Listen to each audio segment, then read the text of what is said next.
a lot of us who are here that are new to watching the WNBA, like, we're new, okay?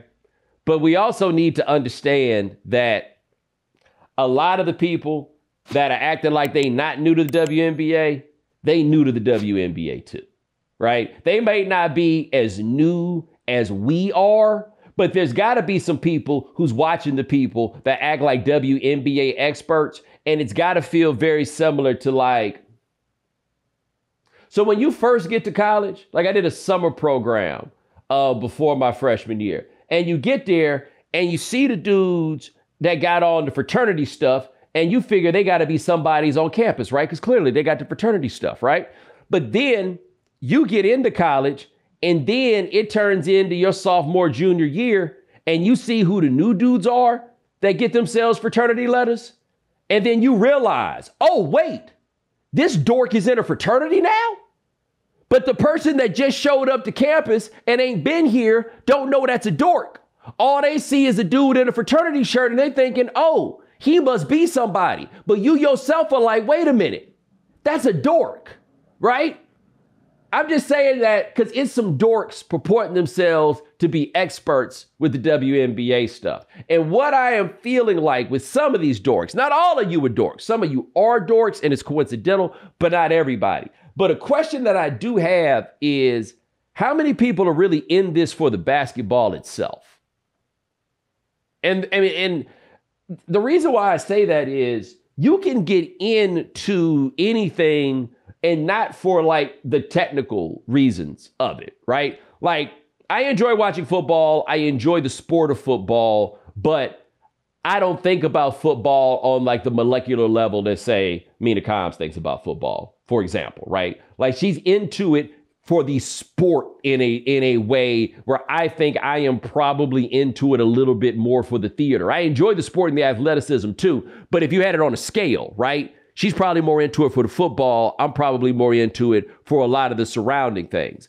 The reason I asked that about a lot of the people with the WNBA, and even those who get into like analyzing the basketball and do know about the basketball, the reason I ask how many of them actually love the basketball is because as much discussion as I've seen about Caitlin Clark as a cultural figure, and as much as I have seen people who watch more WNBA basketball than I do use her as a way to talk about how good a lot of the other players are, I'm watching that game on Sunday. My brother and I are both watching this, and we are looking at this like, yo, she is cold.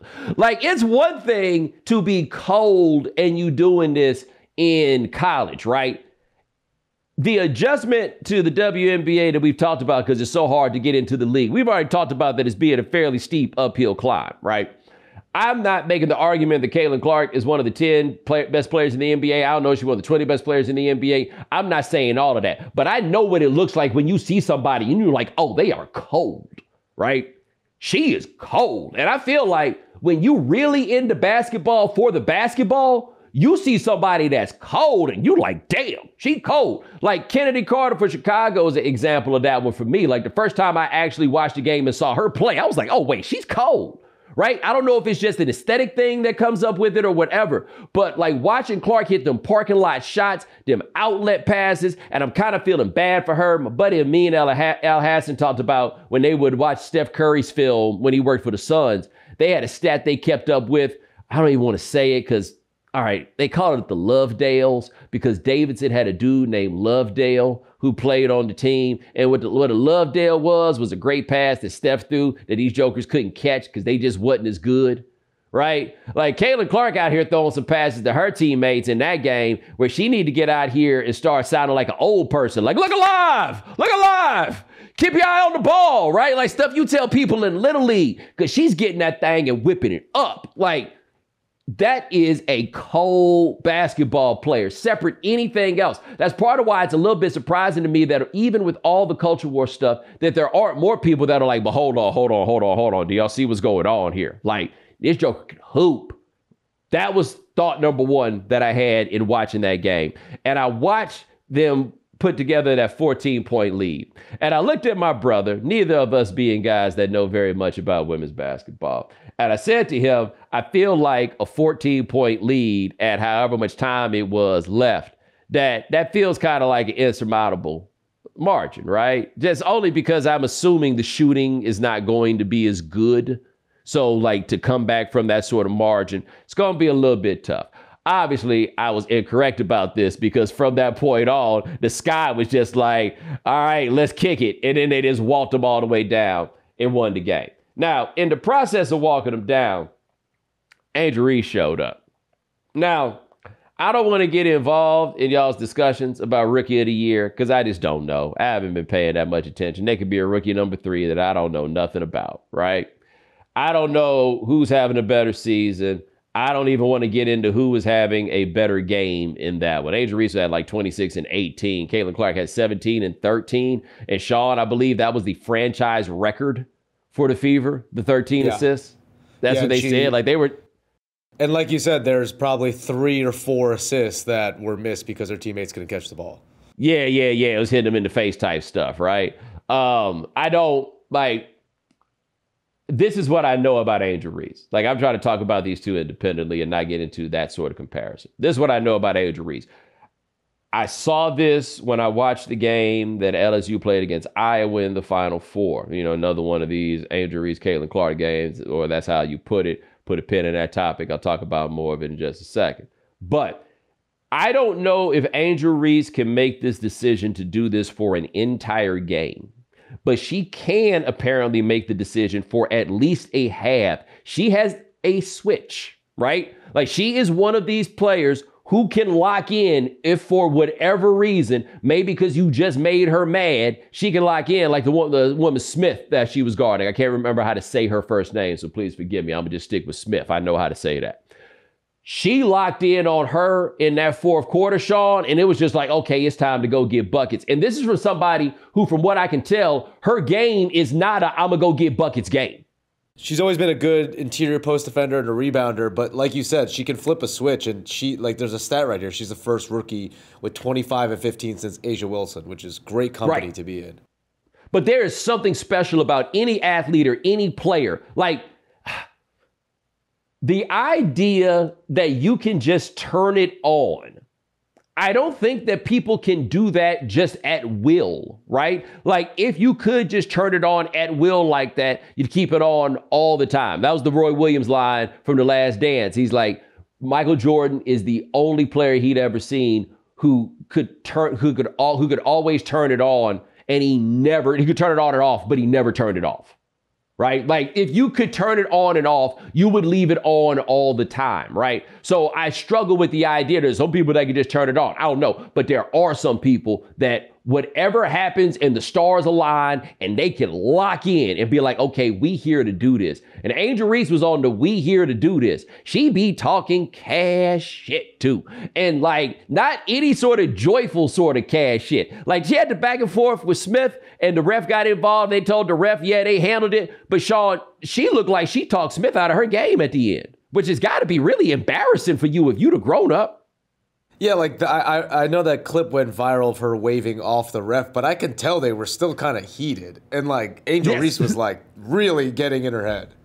Yeah, like I did not get the feeling that they were like, yo, this is just friendly banter amongst competitors. Not at all. That was not the feeling that I was getting. Angel Reese don't look like she got a lot of jokes.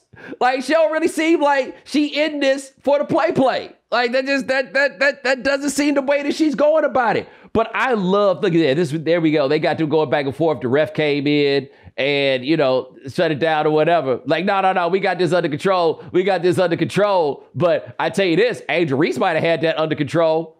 I don't feel like Smith had nearly as much control over the situation as she would like to imply. She just didn't want to look like she was calling for the teacher. But I love an athlete that can lock in. Like there are just,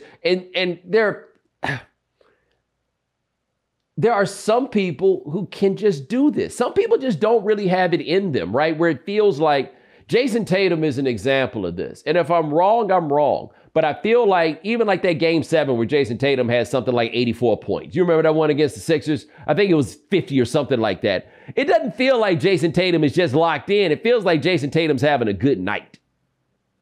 There's just something different that you can tell where it feels like somebody is locked in. LeBron James, game 6, 2012 against the Celtics. That man locked in, right? Hey, my whole career and reputation is on the line right now. The man locked in. It was cool to watch Angel Reese lock in that game. Now that I've talked about the basketball of it, I want to use the basketball to help us kind of sort of evaluate the way that we look at some of the not quite basketball that we refer to when it's time to talk about the basketball. Okay. We have done so much to try to make this a rivalry between Angel Reese and Caitlin Clark. And the only reason that this is a rivalry between the two of them is Angel Reese decided to be a jerk once the title game was in hand in the year 2023. Otherwise, there's really nothing between these two players individually that says rivalry, right? They don't really have a back and forth that's there. Now, Caitlin Clark, look, she ain't no quiet, don't say nothing, Sean. You saw her out there making them faces when she was hitting them shots. I guess she must have been watching Bang Chella. She was trying to do stuff with her fingers and make Kobe faces. You know what I'm saying? I mean, she has not stopped talking trash from college to the league. She's almost talked more trash as a rookie. And to your point, I think the narrative of Angel Reese versus Caitlin Clark is all just the media. They don't even consider it. Oh, I would not say they don't. I would not say they. Especially now with the rookie. Yeah. I do think one of them gives it a great deal of thought. Yes. I think the one that chased the other around that one time certainly thinks that this dog. I don't know why we got to lie out here. They're like the other women in the WNBA. They all love Caitlin Clark. Shut up. No, they don't. Some of them do. I don't know who they are. A couple of them might, right? But we ain't got to lie about this one. Like, Angel Reese ain't feeling that girl, right? Like she might not hate her, but she don't love her. She's not like, wow, Caitlin Clark's so great for the game. No, that's not what it is. But anyway, in this game that is positioned as a rivalry between the two of them, they have no on-court interaction whatsoever. I did not see a single moment in that game where either of them had anything to do with the other. I didn't see nothing this time where Angel Reese got into a position to try to block her shot, although the last time that happened, she almost decapitated her. But I didn't see them get caught on no switches. I didn't see them anywhere doing anything. I didn't see a 3-on-2 break where one of them had to guard the other.